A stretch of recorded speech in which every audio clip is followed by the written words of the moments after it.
오늘 말씀 사도행전 11장 27절에서 30절 말씀입니다. 몸이 불편하지 않으신 분들은 일어나셔서 말씀을 합독하시고 앉도록 하겠습니다. 시작. 그때 선지자들이 예루살렘에서 안디옥에 이르니 그 중에 아가보라 하는 한 사람이 일어나 성령으로 말하되 천하의 큰 흉년이 들리라 하더니 글라우디오 때 그렇게 되니라. 제자들이 각각 그 힘대로 유대에 사는 형제들에게 부조를 보내기로 작정하고 이를 실행하여 바나바와 사울의 손으로 장로들에게 보내니라. 아멘. 세상에서 가장 먼 길은 머리에서 가슴이란 얘기를 들어봤을 것이에요. 그건 무슨 얘기입니까? 여기 사랑해야 된다는 것을 모르는 사람이 어디 있겠습니까? 근데 머리로서는 다 아는데 가슴으로 내려오지를 않는 거예요. 그래서 사랑하고 못 사는 것입니다. 왜 그럴까요? 우리가 매주 하나님의 말씀을 듣잖아요. 이 말씀이 정말 내 가슴으로 내려오면 우리는 정말 풍성하고 아름다운 삶을 살 수 있는데 그게 안 되는 거예요. 여러분, 왜 안 된다고 생각하세요? 정말 풍성한 삶을 살고 싶은데 항상 기뻐하며 범사에 감사하며 항상 소망을 가지며 하나님 그렇게 살기를 원하는데 안 그런 교인들이 더 많단 말입니다. 여러분, 왜 그렇다고 생각하세요? 그럼 좀 물어봐야 되지 않겠어요? 하나님은 내가 온 것은 양으로 생명을 얻게 하고 풍성한 삶을 주겠다고 약속했잖아요. 근데 왜 우리는 풍성한 삶을 못 살죠? 한 주간 동안 그 문제를 가지고 깊이 연구 독서도 하고 기도했습니다. 그리고 참 많은 일들을 제 마음속에 경험했습니다. 그 원인은 어디에 있느냐? 여러분이 하나님 말씀을 듣잖아요. 근데 그게 못 내려오는 이유는 막힌 벽이 있는 것입니다.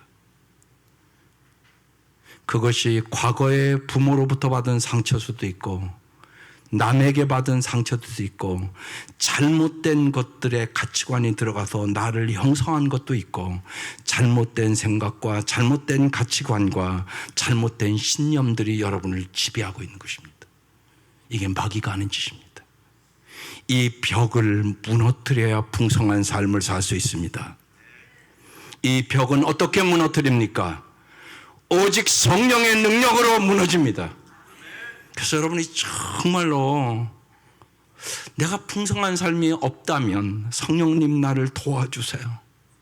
성령님 내 마음에 과거로부터 받은 어떤 상처와 아픔과 잘못된 생각과 잘못된 신념과 잘못된 가치관들이 나를 지배하고 있다면 성령의 능력으로 무너뜨려 주시고 하나님의 말씀이 내 가슴으로 들어오게 하시옵소서. 이 기도를 반드시 하셔야 합니다. 그렇지 않으면 그 감옥에서 해방될 수 없습니다. 그래서 우리의 마음을 새롭게 하여 속사람을 능력으로 강건케 하시기를 바랍니다. 그래서 날마다 그리고 매주 우리가 하나님의 말씀에 바른 순종과 바른 선택을 할 때 주님은 우리를 풍성한 삶으로 인도하시고 우리의 실수와 잘못된 선택을 했을지라도 주님께서는 모든 것에 합력하여 선을 이루시는 성령의 역사를 경험하게 될 것입니다. 그래서 매주 여러분 이 말씀이 일단 듣잖아요. 여기에요. 머리로 딱 들어서 이것이 여러분의 가슴으로 내려와서 이 말씀의 능력이 여러분의 삶을 지배하시기를 바랍니다. 오늘 안디옥 교회 최초의 행동 구제가 오늘 본문입니다. 예루살렘 초대교회가 맨 먼저 한 일은 무엇일까요? 구제입니다. 재산과 소유를 팔아서 필요한 사람에 따라서 가난한 사람에게 나눠줬습니다. 그러면 안디옥 교회가 이제 개척교회였었단 말이에요. 처음 한 일이 뭡니까? 구제입니다.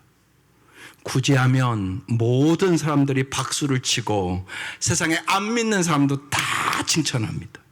그건 여러분 다 알지 않습니까? 사도행전을 보면 성령 받은 사람이 제일 먼저 한 일은 가난하고 병들고 어려운 사람을 구제하고 전도하고 날마다 구원의 수가 더하였더라, 이렇게 써 있습니다.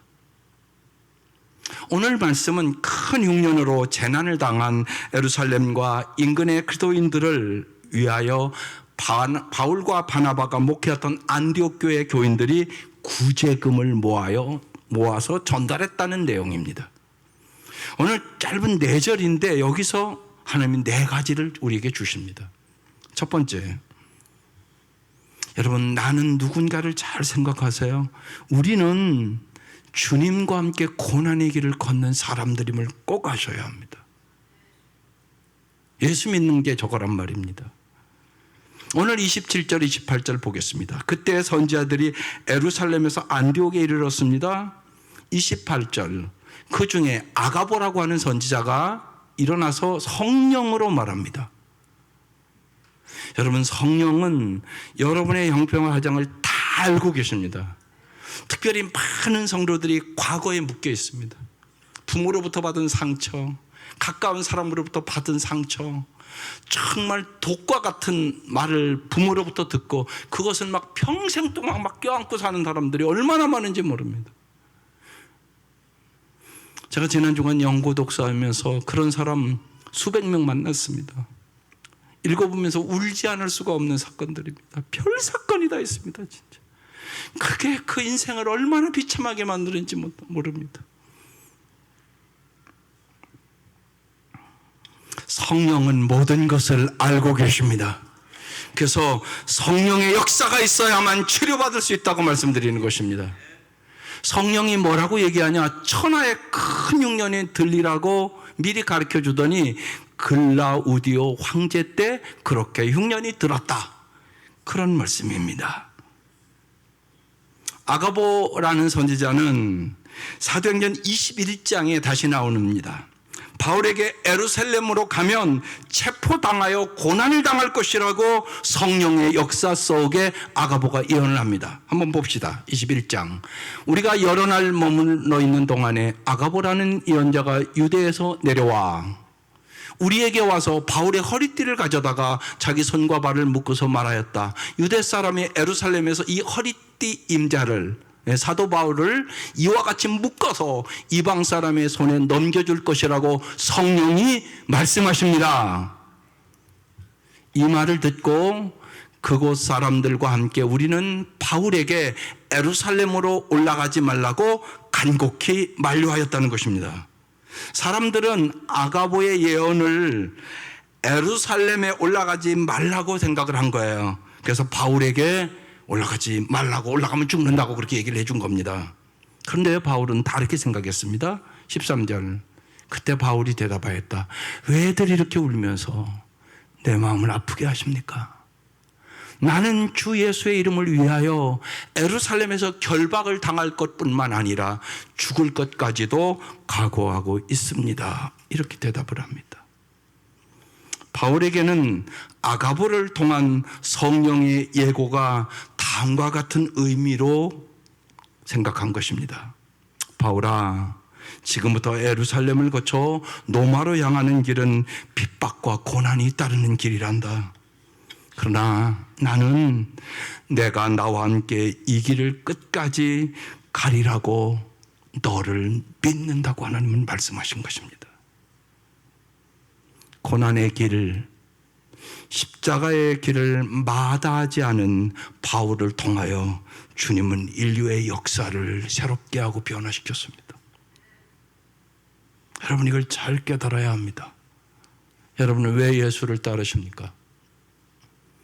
주님은 분명하게 얘기합니다. 나를 따라오려거든 자기를 부인하고 자기 십자가를 지고 나를 따를 것이니라. 그렇지 않으면 결정적인 순간에 다 도망간단 말입니다. 자기 유익을 위하여 믿던 사람들은, 가룟 유다는 예수님 은 30냥에 팔아먹었고 나머지 제자들은 다 도망갔습니다. 그걸 여러분 알지 않습니까? 그게 나란 말입니다. 그래서 오늘 말씀 중요하단 말입니다. 기도인들은 어떤 상황 속에서도 주님과 함께 가야 할 길을 가고 해야 할 것을 행하는 사람이 진짜 그리스도인이란 말입니다. 그렇지 않으면 여러분도 별 수 없이 자기 이익에 따라서 예수를 부인하고 말게 된단 말입니다. 그래서 언제나 십자가를 생각하시라고 말씀드리는 것입니다. 두 번째, 기도인은 누굽니까? 우리는 봉사라고 부름받은 사람들입니다. 29절에 제자들이 각각 그 힘대로 유대에 사는 형제들에게 부조를 보내기로 작정했다고 써 있습니다. 팔레스타인을 휩쓴 큰 흉년으로 예루살렘과 인근 기도인들이 재난을 당한다는 소문이 예루살렘에서 480km 떨어진 안디옥 교회까지 들린 것입니다. 그 이야기를 듣고 안디옥 교인들은 각각 힘닿는 대로 구제금을 보내기로 작정했습니다. 이들이 오늘 본문에 헌금을 어떻게 했다고요? 각각 그 힘대로 했다고 말씀합니다. 헌금은 여러분 힘닿는 대로 할 수만 있으면 최선을 다하되 익명으로 하는 것이 좋습니다. 왜냐하면 헌금은 하나님과 나와의 관계이기 때문에 그렇습니다. 교회가 하는 좋은 일도 교회 이름을 밝히지 않을수록 좋은 교회 됩니다. 왜요? 예수님이 소문나기 때문에 그렇습니다. 헌금은 각각 할 수 있는 대로 그 형편에서 최선을 다하면 되는 것입니다. 절대로 헌금 때문에 시험 드는 일이 없기를 바랍니다. 헌금은 우리에게 축복이 되어야 하는 것입니다. 헌금은 특권입니다. 은혜 받은 사람만 진짜 할 수 있는 것이기 때문에 그렇습니다. 여기 오늘 본문의 부조란 단어는 헬라어 디아코니아라는 단어입니다. 봉사라는 뜻입니다. 그래서 오늘 본문은 돈의 의미로 이것을 사용하고 있습니다. 그 바울과 바나바는 안디옥 교회를 대표해서 예루살렘 모 교회에 구제금을 전달하고 돌아옵니다. 그것이 사도행전 12장 25절에 써놨습니다. 바나바와 사울이 부조하는 일을 마치고 마가라는 요한을 데리고 예루살렘에서 돌아오니라. 여기에 부조하는 일, 디아코니아입니다. 봉사라는 의미입니다.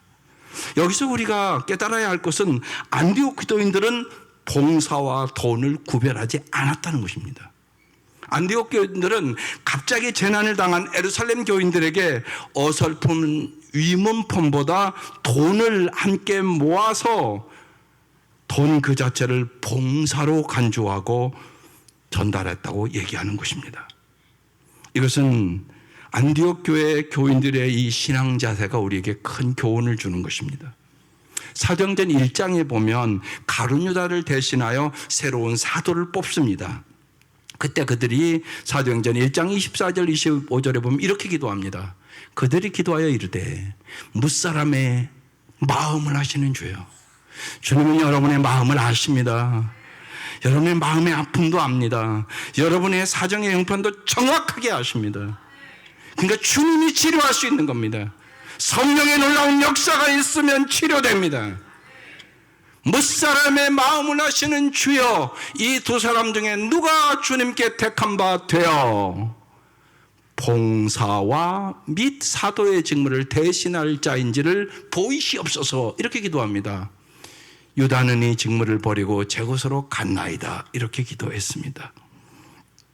여기 봉사도 디아코니아라는 단어입니다. 초대교인들은 사도의 첫째 의무를 디아코니아, 봉사로 여기고 있었다는 것입니다. 우리 모두 이 시대를 위한 사도로 주님의 부르심을 받은 그리스도인입니다. 그러므로 기도인인 우리의 첫째 의무 역시 뭡니까? 봉사입니다.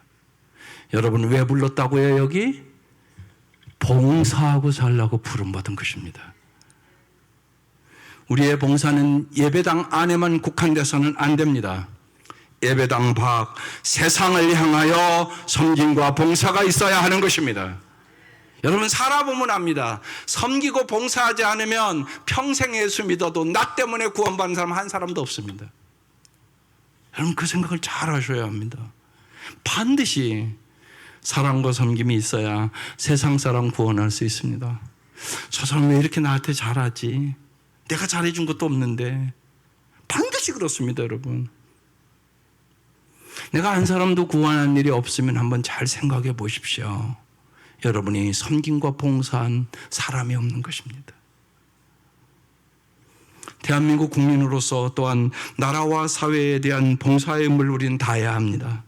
내 집 앞을 청소하고 교통법규를 잘 준수하고 약한 사람을 도울 뿐만 아니라 정말 이 봉사와 돈을 구별하지 않았던 안디옥 교인들처럼 나라와 사회를 위해 행할 수 있는 가장 좋은 봉사, 물론 우리는 납세의 의무도 잘 안 믿는 사람보다 해야 되는 것입니다.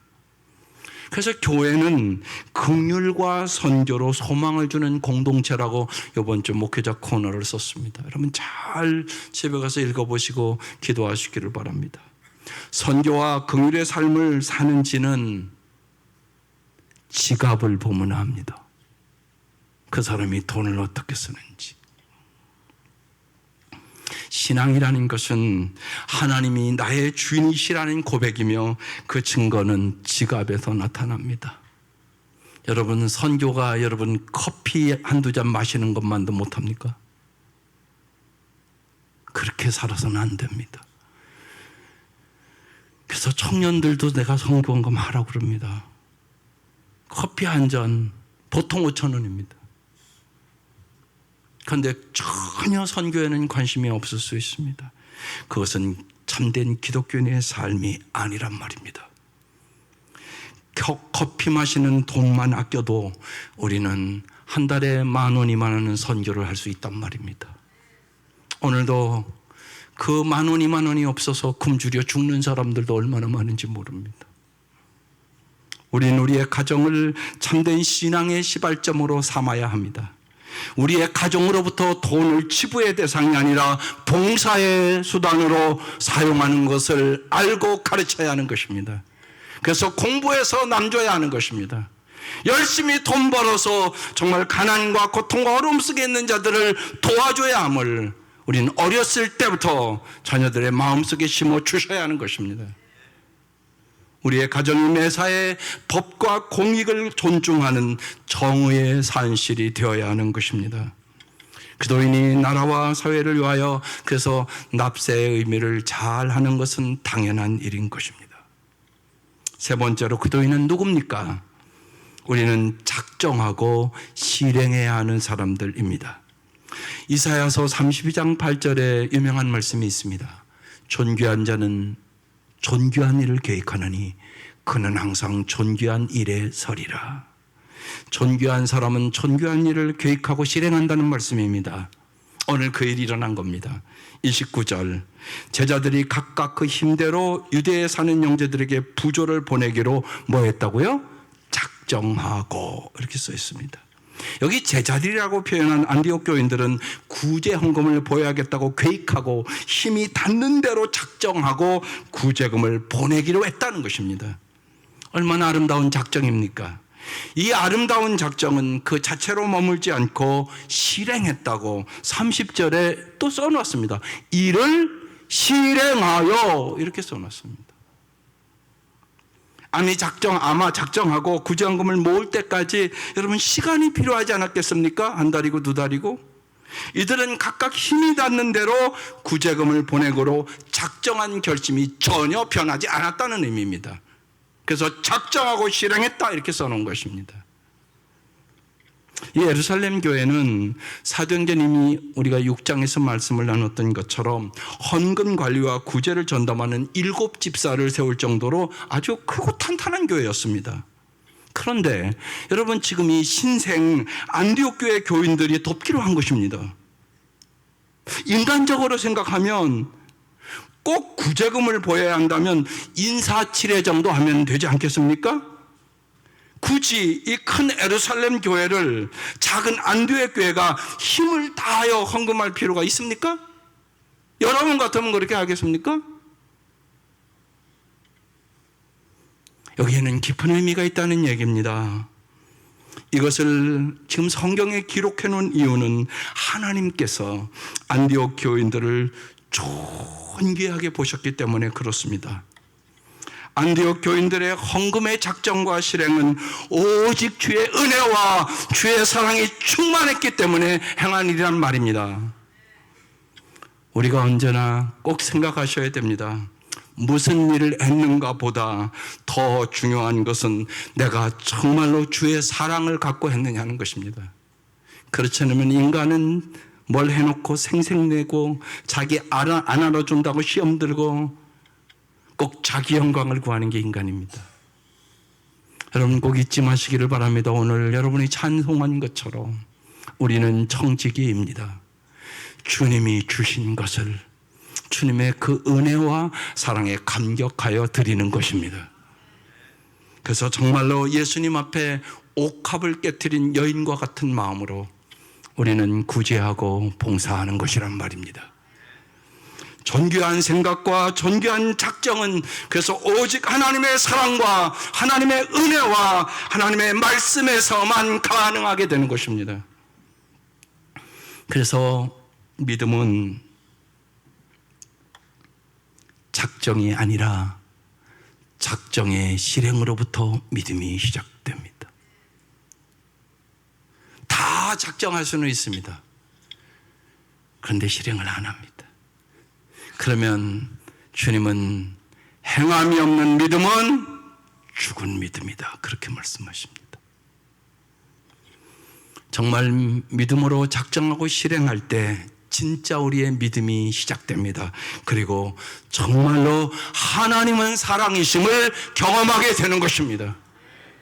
정말이네. 하나님은 정말 내가 이렇게 사랑을 베풀었더니 이런 역사가 나타났네. 그리고 하나님은 나에게 더 풍성한 은혜를 주셨네. 여러분 그걸 경험할 수 있기를 바랍니다. 오직 존귀하신 하나님의 말씀 속에서 하나님과 사람을 위하여 존귀한 것을 생각하고 계획하고 작정하고 실행하십시오. 그것이 여러분의 남은 인생, 하나님 앞에서나 사람 앞에 존귀하게 사는 유일한 길인 것입니다. 예수가 가르쳐준 길이요 진리요 생명의 삶을 살아가는 길이고 여러분 자손들을 진짜 축복하는 길인 것입니다. 네 번째로 그리스도인은 누굽니까? 우리의 손과 발이 진리와 생명의 도구가 되는 사람입니다. 오늘 30절을 다시 보면 이 말씀이 확 왔습니다. 이를 실행하여 바나바와 사울의 손으로 장로들에게 보내니라. 안디옥 교회의 구제금을 바나바와 바울의 손으로 장로들에게 보내었다고. 여기 왜 손이라고 써놨겠어요? 바울의 과거의 손은 자기의 야망을 이루기 위하여 예수 믿는 사람을 붙잡아 핍박하고 죽이고 불의의 도구로 쓰였던 손이었단 말입니다. 그런데 지금 바울의 손에는 안디옥 교인들이 힘을 다해 모인 지금 구제금이 들려있는 것입니다. 바울은 자기의 삶으로 이것을 경험했기 때문에 로마서 6장 13절에 이렇게 써놨습니다. 여러분은 몸의 어느 부분 한 부분이라도 죄의 도구가 되게 해서는 안 됩니다.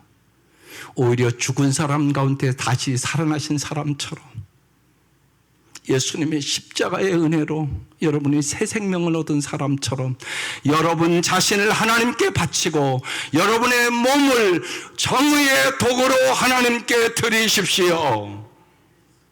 이렇게 간절하게 우리에게 말씀하고 있는 것입니다.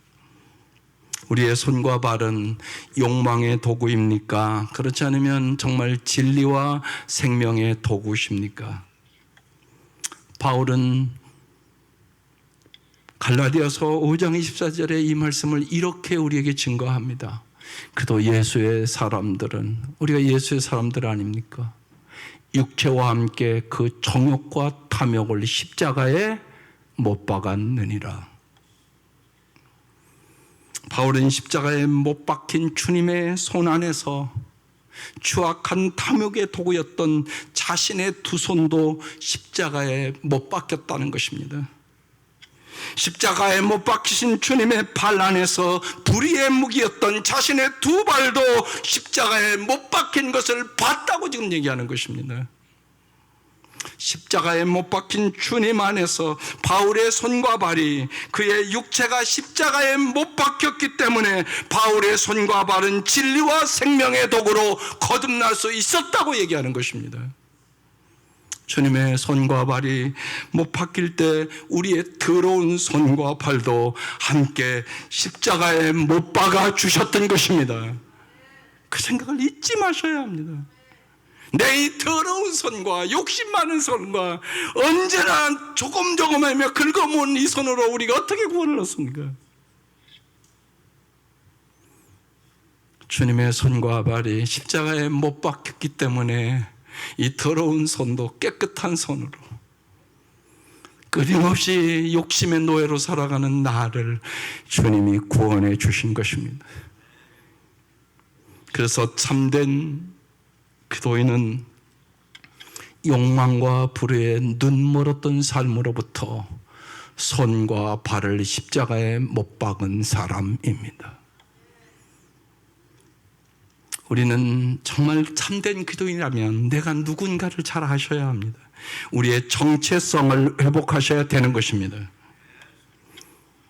이번 주에 참 감동 깊은 연구 독서가 있었습니다. 선천적으로 하반신의 장애인이 있었습니다. 그래서 날마다 하나님, 나를 왜 이렇게 만드셨습니까? 내가 이 장애를 가지고 어떻게 위험한 세상을 살아가란 말입니까? 하나님, 정말 당신은 내 고통을 아십니까? 이렇게 날마다 부르짖으며 사는 선천적인 장애인이 있었습니다. 그가 한참 동안 기도하는데, 그렇게 막 아우성을 치면서 기도하는데 하나님께서 이런 말씀을 들려주셨다는 것입니다. 그래도 너는 기어갈 수 있잖아. 그러면서 주님이 십자가에 손과 발이 박힌 그 모습을 보여줬다는 것입니다.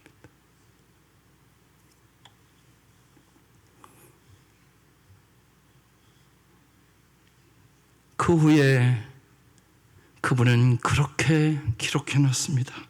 장애는 더 이상 부끄럽지 않게 느껴졌고 용기가 생겼고 이해할 수 없는 평안이 왔습니다.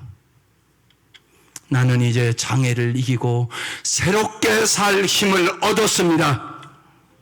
그렇게 간증을 써놨습니다. 사랑하는 성도 여러분, 사랑의 하나님이 여러분과 언제나 함께 하십니다.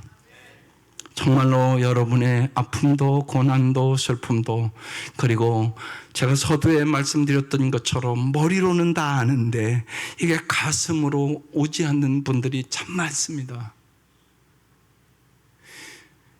여러분의 마음의 상처의 벽, 아픔의 벽, 과거의 슬픔의 벽, 그 모든 벽이 성령의 놀라운 역사로 치료받을 수 있기를 주의 이름으로 축원합니다. 과거에 묶여 사는 기도인들이 되지 말기를 바랍니다. 성령은 오늘도 역사하십니다. 어느 시간도 여러분을 치료하려고 부르셨습니다. 선천적인 장애는 여기 없지 않습니까? 그런데도 그는 성령의 역사 속에서 지금 치료를 받고 새로운 삶을 출발했다고 간증합니다. 여러분도 그렇게 살아야 되지 않겠습니까? 성령님은 역사하십니다. 오늘도 성령의 열매를 주십니다.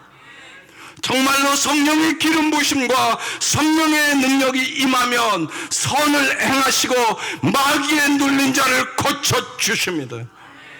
이게 오늘 성령의 놀라운 역사입니다. 성령님을 사모하십시오. 정말로 간구하십시오. 그래서 과거의 고통과 아픔의 메인 삶이 아니라 오늘 이 시간부터 성령님과 함께 새로운 삶을 살아가는 능력의 시간이 되시기를 바랍니다. 거룩해지고 성숙해지고 풍성한 삶을 사는 비결은 잘못된 생각과 잘못된 신념과 잘못된 가치관들이 드러나서 뽑히고 여러분의 마음속에 하나님의 생각으로, 하나님의 은혜로, 하나님의 사랑으로 가득 차야 하는 것입니다. 그래서 이제 하나님의 관점으로 생각하고 하나님의 관점으로 바라보고 하나님의 관점으로 말하고 하나님의 관점으로 행동할 때 우리는 참다운 치유와 참다운 자유의 삶을 맛보게 되는 거란 말입니다. 이 은혜가 함께 하시기를 바랍니다. 그리고 매일 아침 이렇게 기도해 보십시오. 같이 한번 읽어보려고 합니다. 시작. 제 안에 계신 예수님 일어나셔서 오늘 저를 통해 생각하시고 제 눈을 통해 보시며 제 입을 통해 말씀해 주시고 제가 주님의 음성을 듣게 하시며 제 마음을 통해 사랑해 주시고 제 손을 통해 만지시며 제 발을 통해 걸어가 주세요. 주님만이 오늘 저를 통해 일어나는 일에 유일한 설명이 되도록 해 주세요. 예수님의 이름으로 기도드립니다. 아멘. 여러분이 진실로 마음으로 이 기도를 드리시면 놀라운 치유의 역사가 있게 될 것입니다.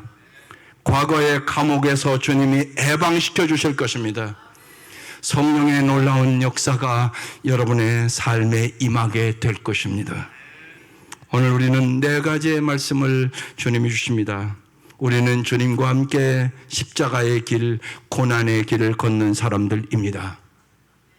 우리는 봉사하라고 부름받은 사람들입니다. 우리는 하나님의 말씀 앞에 작정하고 실행하는 사람들입니다. 우리의 손과 발이 진리와 생명의 도구가 되어야 하는 사람들입니다. 이 말씀을 여러분의 머리에서 가슴으로 들어올 수 있도록 기도하십시오. 이 말씀을 묵상할 때 살아계신 주님께서 여러분의 기쁨을, 여러분의 평화를, 여러분의 모든 상처를 치료해 주실 것입니다. 이 은혜가 함께 하시기를 주의 이름으로 축원합니다. 기도하십시다. 이 시간 1분 동안 정말로 여러분의 입술을 열어 결단의 기도를 하는 시간입니다. 성령께서 여러분의 모든 아픔과 고통과 과거에 묶여있는 감옥의 삶을 아십니다. 성령님, 내 마음속에 들어오셔서 역사하여 주셔서 진실로 생명과 진리의 도구로 살아갈 수 있도록 새 힘을 달라고, 주님 내 마음을 치료해 달라고, 주님 날마다 기뻐하며 감사하며 주님이 주시는 새로운 계획과 새로운 소망을 가지고 살게 해달라고 정말로 간절히 기도하시기를 바랍니다.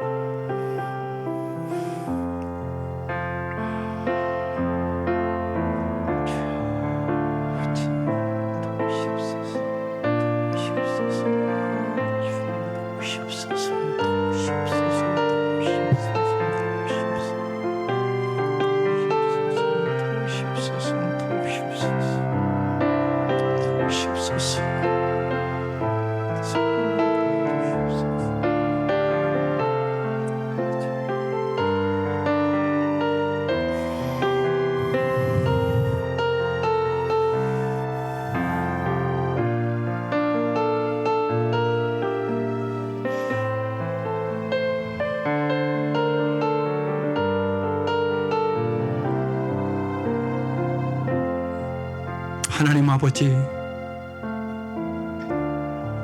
진실로 주님 앞에 간절히 간구합니다. 우리 온 성도들이 하나님이 영원한 사랑임을 믿게 하여 주시옵소서. 하나님의 그 사랑을 오늘 마음속에 부어주셔서 세상 사람들로부터 모든 상처가 치료받게 하여 주시고 주님 안에서 주님의 그 사랑으로 새로운 삶을 살아갈 수 있는 힘을 공급하여 주옵소서. 머리로만 알았던 주님의 말씀이 가슴으로 내려올 수 있도록 마음의 모든 사탄이 준 벽들이 무너지게 하여 주시옵소서. 잘못된 생각이 하나님의 생각으로 바뀌게 하시옵소서. 잘못된 가치관이 하나님이 주시는 가치관으로 바뀌게 하여 주시옵소서. 진실로 주님 역사하시고 도와주셔서 가슴속에 하나님의 사랑으로, 하나님의 은혜로, 하나님의 진리로 충만하게 채워주셔서 성령님께서 하나님의 진리의 말씀이 날마다 우리의 삶을 지배하게 하여 주시옵소서. 날마다 주님의 말씀을 생각하고 묵상하며 주님의 기쁨이 되는 삶을 살게 하여 주시옵소서. 우리의 생각과 우리의 손과 발이 진리와 생명의 도구가 되게 하여 주시옵소서. 예수의 이름으로 모든 병만은 물러갈지어다. 하나님 마음의 병을 고쳐 주시옵소서. 성령님 역사하여 주시옵소서. 참다운 자유를 얻고 죄전을 나가게 하여 주시옵소서. 오늘부터 새로운 삶이 펼쳐짐을 믿게 하여 주시옵소서. 주님을 사랑합니다. 나의 힘이 되신 여호와여, 내가 주를 사랑하나이다. 주님 참다운 자유와 해방을 주시옵소서. 예수님의 이름으로 기도드립니다. 아멘. 할렐루야.